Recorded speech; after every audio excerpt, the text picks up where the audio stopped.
Hi hello అందరికీ నమస్కారం అండి. ఎలా ఉన్నారు? అందరూ బాగానే ఉన్నారా? Okay, thank you. చూడండి మిత్రులారా, ఈ యొక్క ప్రొఫార్మా గవర్నమెంట్ రిలీజ్ చేసింది. ఇందులో ఏముందంటే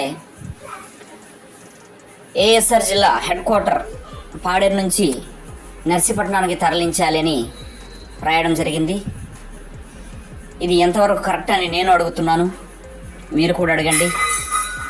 ఇప్పటికే మనకు విశాఖపట్నం నుంచి వేరు చేసి చాలా అన్యాయం చేశారు, మనం కూడా చాలా నష్టపోయాము. ఇది అందరూ గమనించాలి. అలాగే మనం ఆ విశాఖపట్నానికి అనకాపల్లికి నాన్ లోకల్గా మారిపోయాము.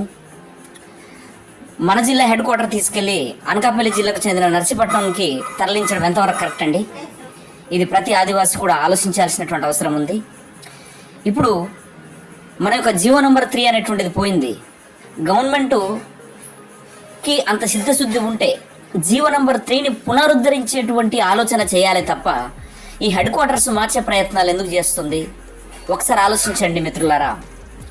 ఇవాళ మనం ఎన్నో సమస్యలు గురవుతున్నాము.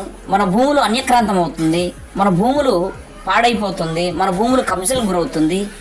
వీటిని ఆపడానికి ఈ గవర్నమెంట్కి చేత కాదు, కానీ ఈ జిల్లా ముఖ్య కేంద్రాలు అక్కడో పక్క జిల్లా పట్టణాలకు తరలించేటువంటి యోచన చేయడం అనేటువంటిది కరెక్ట్ కాదు అనిపిస్తుంది.